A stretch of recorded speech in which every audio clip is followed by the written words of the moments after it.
Hey there guys, what is going on? Gale right here. Welcome back to the YouTube channel once again for another Danmachi video. And today, I'm going to be talking about Sword Oratoria, as you guys can see by your screens right now, as well as the title of the video. And talking about why the anime failed so drastically to the point where they haven't even made a second season. Now, of course, if you guys are going to enjoy this video, smash the like button and of course subscribe to the channel and leave your own comments down below on not only just what you guys thought of the Sword Oratoria anime, but also any other video ideas you'd like to see, any other topics, discussions, character analysis, whatever you may want to see. Let me know in the comment section down below.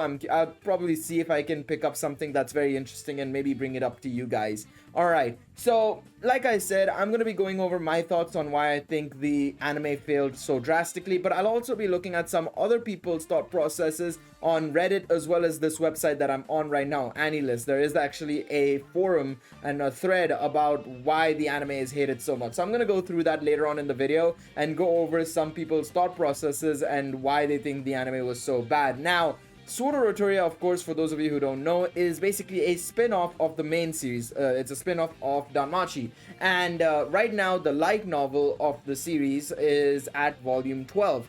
Next month, well, I say next month, 2 months from now, in February, we're going to be getting volume 13. And the manga as well is releasing concurrently. Now, the anime came out in 2017, the first season, and since then, we have not had another season of Sword Oratoria. And the same amount of time we've had a movie for the main series, Danmachi, Is It Wrong to Try to Pick Up Girls in a Dungeon, the main series, and on top of that, we've had an additional 3 seasons of the main series, along with 3 OVAs. So what happened? Why did Sword Oratoria never get a second season? And why is the production committee, or whoever is behind organizing and requesting the production of Sword Oratoria, why have they not gone through with the second season? Well, it all comes down to why Sword Oratoria failed in the first place. Now, for those of you who don't know, Sword Oratoria came out in 2017, which was about 2 years after the first season of Danmachi came out. The main series, that is, of course. So, obviously, the big thing was that, the spin-off is getting an anime series. That's fantastic, because frankly speaking, if you look at a lot of light novels, they tend to have spin-offs. I mean, the perfect example of a series having spin-offs is a certain magical index. Of course, it has a certain scientific railgun and a certain scientific accelerator, right? It has those 2 series as, as spin-offs. And Railgun and Accelerator have also got an anime series as well. Railgun has had 3 seasons, in fact, right?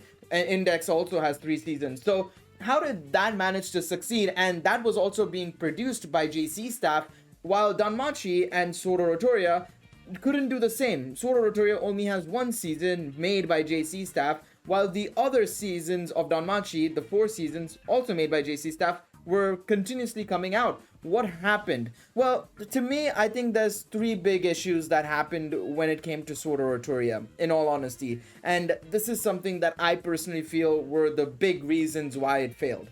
First and foremost, the big reason why it failed was the Sword Oratoria came out way too soon. And the reason why I say that is because, first and foremost, you release 1 season of Danmachi, which is okay, you released it in 2015.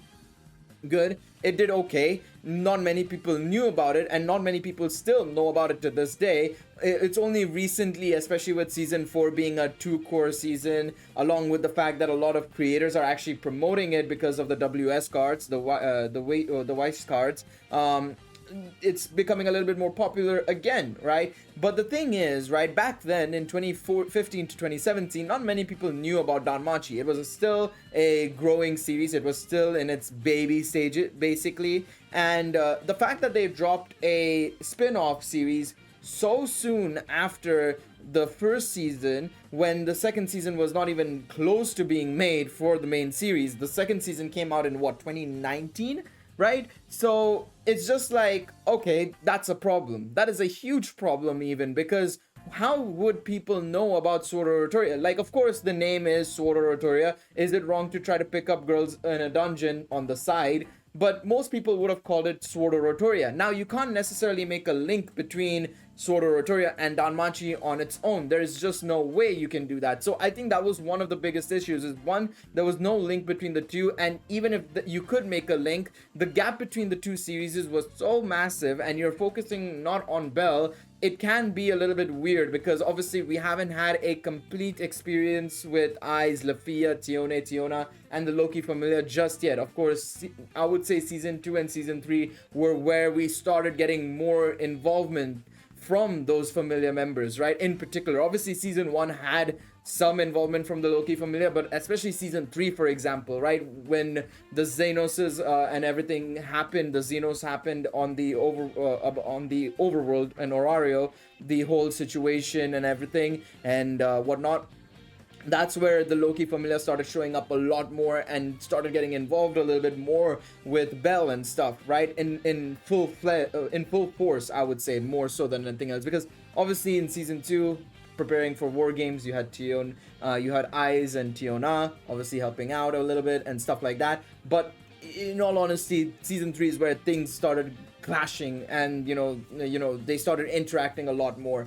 That being said, though, that's not the only reason why it failed, first and foremost, because like I said, the name is also an issue. Because if you look at a series like I said, Railgun, Index, and Accelerator, the start, a certain dash, you know, the start is all the same for all 3 series, so everybody knows that, okay, that's part of this franchise and that's part of this and it's a spin-off of this. It's very easy to link that Railgun and Accelerator are spin-offs of, you know, Index, whereas it's harder to do that with Sword Oratoria to Danmachi. You know, for example, I would say the episode familiars with Ryu and Freya are probably more linkable to Danmachi than Sword Oratoria is, personally. I would say that, because at least in the name of the series, familiar is that the word is there. There is a word that directly links it to Danmachi, and that's one thing that I would say it was very, very, very key in my personal opinion. Is there needs to be a way to link the series together and obviously make it so that there is a reason for people to go watch it. In my personal opinion, neither were there when it came to Sword Oratoria. The second big issue I had with Sword Oratoria was that it dropped on Amazon Prime Video, which back then in 2017, being frank, nobody cared about it. That was when we started getting into Netflix more than ever, to be quite honest. I think Netflix started becoming popular in 2016, 2017, and then we started getting more into streaming services and everything. And then, of course, with the pandemic and everything in 2020, I think obviously that's where the boom just happened of streaming services. So if Sword Oratoria were to release on Amazon Prime now, I think a lot less people would be having problems with it, you know, in comparison to back then when, nobody would even know about Amazon Prime Video. I didn't know about Amazon Prime Video back then. So I think for me, that is one of the other reasons why I think it failed, especially in the West, where we had to access it through Amazon Prime Video to watch it. So that's reason number 2. Now, reason number 3 is the story itself and the characterizations in particular. The story, of course, it followed volumes 1 to 4 in season 1. I say season 1, the only season we've had for Sword Oratoria. And more or less, it was a little bit choppy, of course. I mean, that's something that's even an issue in the main Danmachi series, you know, with it trying to adapt so many pages of the light novel, so many chapters, so many novels. It can become an issue, and it can be noticeable that it is choppy in terms of pacing and stuff like that. But the bigger issue was the characterization of our characters.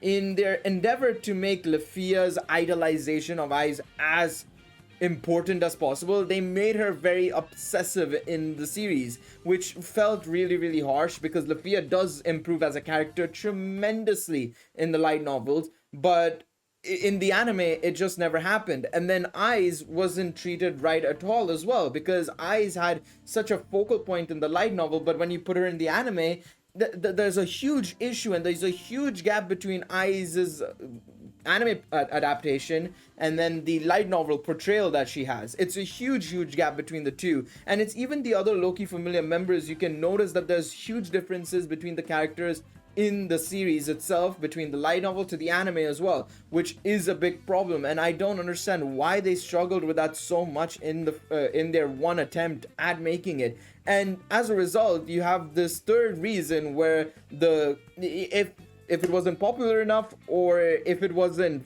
findable enough, I guess, or sourceable enough, the big issue was when you even got a chance to watch it, it wasn't enjoyable in the slightest. It wasn't enjoyable in the slightest. That you would probably switch off the TV or whatever you're watching it on by the third or fourth episode. Frankly speaking, it wasn't great at all, and as a result, it flopped. Sword Oratoria was a huge flop, and not many people liked it, especially fans who have read the light novels. It had a huge distaste for it, and it's a shame, because you get to see so many more things when it comes to Sword Oratoria. You get to see more stories, you get to see more lore, you get to see more backstory, and you get to see a little bit more of the world through Eyes and the Loki Familia, because it's just an expansion of Danmachi, basically. Because the idea when it comes to doing these spin-offs is, when you have a cast as large as Danmachi does, having a spin-off where they can observe the other characters that you don't see as often in the main Danmachi series, you can basically explore and build them there, and then when they get integrated into the main series, when the finale happens, you can then say, like, oh, you can just read the Sword Oratoria series or the spin-off in order to understand how they've got into this position, right? Because obviously you can't do that in the main series, because there's not enough time, there's not enough space. It would be like a 1,500, 2,000 page book if you were to try and do that in each volume, right? It wouldn't make any sense. So having a spin-off is very important, but executing it right when it comes to the anime version is also important. So it's the reason why you look at, like, for example, Index. It has 2 spin-offs, right? Konosuba has a spin-off. Danmachi has, well, technically 3 spin-offs if you count technically 2 spin-offs, Sword Oratoria and the episode Familia series itself, right? So spin-offs are important. It's just the anime needs to be also executed well to be valuable. So the fact that they messed up so much in that regards, one, the whole situation with when they dropped it, first and foremost, and the naming itself, I still maintain I'm gonna blame Amori a little bit for that. They could have probably named it a little bit better. Heck, if Sword Oratoria was actually the first episode Familia, Loki Familia, or something like that, it would have been so much better, because you would automatically be like, okay, I know that it's part of the Danmachi series, rather than saying Sword Oratoria and so on and so forth. Because you have episode Familiar Ryu, you have episode Familiar Freya, and I know that they're technically like individual series, and they have only a few light novels, but it still would have been better, in my personal opinion, to give an episode Familia, Loki Familia on its own, and it would have been its own series. Honestly, it would have been so much better, personally. But yeah, like I said, I think there's a lot of flaws with what they did, but obviously I think the biggest sin, in my personal opinion, out of the 3 was the story and characterization. I think even if it was on Amazon Video Prime or whatever it's called, and even though the naming scheme is a little bit rough, I think the characterization of the characters and the story itself did not help it at all, in all honesty. The way JC Staff handled it was absolutely crap, in all honesty, and I think they did a very poor job. So let's look at some other people and see what they have to say, to be quite honest, because I'm very interested. I've given my thoughts. I personally feel that way personally, but yes, let's have a look. See, okay, this is useless, because primarily because El Lafia is a terrible MC. Well, maybe generic, but he does a whole lot of character carrying for the main series. That is also true. I feel like the Lafia is poorly written in this situation. I think that's the main issue. I was hoping I would get more from here, but I'm gonna look at the Danmachi Reddit instead, because we'll get more from here, in all honesty. Dumbing down Eyes, ignoring Little Eyes, mostly from the manga, turning Lafia into some kind of caricature of who she was in the light novels. I wouldn't say it's completely not worth watching, but it is pretty bad compared to the manga and Ellen's. That is true. I think it's still valuable to just go out of your way and watch it if you're free and you're interested in the franchise. But frankly speaking, you would probably put that time better in just reading the light novels, in all honesty, or the manga itself. But yes, the feeling I got is that it took away the darkness and the depth of the story and made it into a Yuri rom-com. The story was the same, but cut a few things here, add a few there, and you can still have that effect. That is fair. All right, so this is a big one. Okay, let's have a look at this one, and I know there's one more I saw at the very bottom as well. The biggest issue with the SO anime, in my opinion, is how it treated the characters. Almost every character was changed on some level, and some just lacking some of their depth. But the two main characters, Aiz and Luffy in this case, the most important members of the cast, were changed almost entirely. Eso is supposed to be what fleshes out Aiz and gives more to her character. This is done through the inner dialogue that she has, and is especially well seen in the Sword Oratoria manga. JC Staff, however, is really bad at presenting inner dialogue. And I would say this is not just JC Staff. The anime industry in general seems to struggle a lot when it comes to inner dialogue. I know a couple of studios that can actually do decently with it, but I feel like generally the anime industry struggles to verbalize a lot of the inner dialogue in anime format. It's just something that's just a struggle, I feel, generally. I know some studios that can overcome that, but in here it's noticeable, especially with JC Staff. So they just didn't even try, and so the whole part of SO that's supposed to fix Aiz and make her a more compelling character just doesn't exist in the anime. And through this, there are very few important scenes for Aiz that are just straight up cut out due to being mostly inner dialogue for her. For Luffy, on the other hand, they simply cut out her entire character except for the bad parts. Her idolization of Aiz, which does go away after a couple of volumes of the LN anyway, and then turns that idolization into her entire character. It takes away everything that makes her compelling and a good character and leaves her with the only annoying few bits. This leaves people really disliking her if they've only watched the anime, and even when they move on to the LNs, it colors their perception of her. I know some people that started with the anime and it took them until volume 12 of the Sword Oratoria light novels to come around to her. I personally feel like, for me, when it comes to Luffy, I didn't like her too much initially, and I have to agree with them. I think maybe the anime is what darkened my perception of her. But I do agree. I think especially with volume 12 specifically, he's not wrong. Volume 12 of Sword Oratoria was a huge change for Luffy, and it brought in a completely fresh look and characterization for her, especially with the situations and moments that happened in the story. Obviously, I do believe there were other moments in earlier light novels with Luffy that improved her drastically, but I do think volume 11 and 12, both in particular, were key moments for her. Very key moments for her.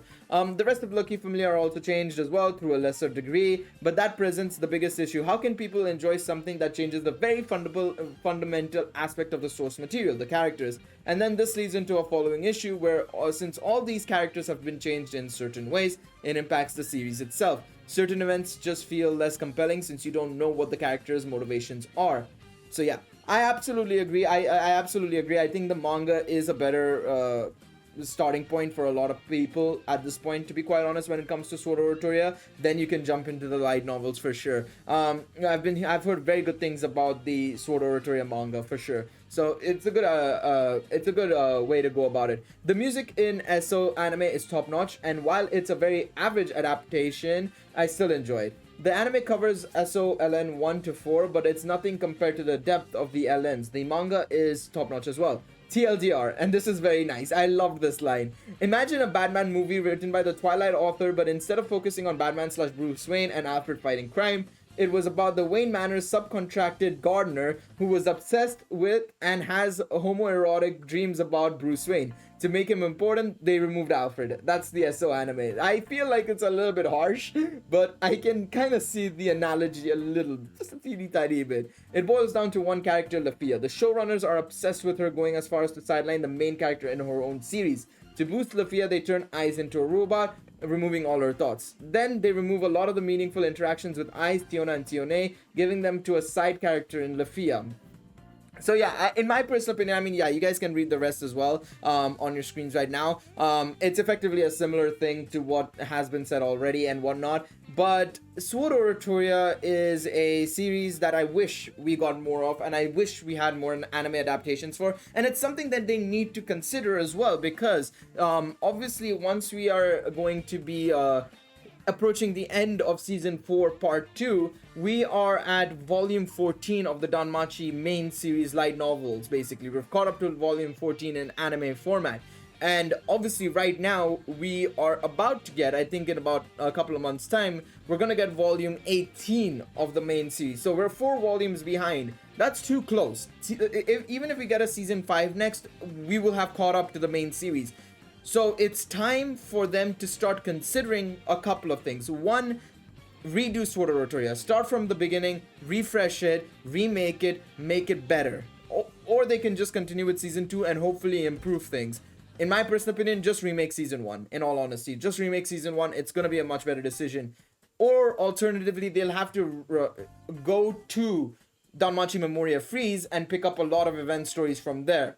Primarily the anniversary stories, Argonaut, the Vesta stuff, Astrea Record, or Knights of Fianna. Well, Knights of Fianna and Argonaut will have to be back to back basically, effectively, because they're linked. They're linked stories, right? So that's the idea basically, and that's the reason why Sword Oratoria failed in my eyes and according to a lot of people. But it's something that they'll have to consider bringing back, potentially either as a remake entirely starting from fresh, or continuing with season 2. And these are some of the changes that they'll have to introduce in order to make sure that they don't make the same mistakes basically. When I say the changes, I didn't specify any changes particularly, but I've pointed out the flaws. They'll have to correct the flaws that have been pointed out basically. That's the idea. But yeah, there you guys go. That's basically what I wanted to talk about today. Let me know what you guys think in the comment section down below. I'm curious to see what you guys have to say, and I hope that this video was a little nice. It wasn't scripted or anything. It was a little bit off the cuff.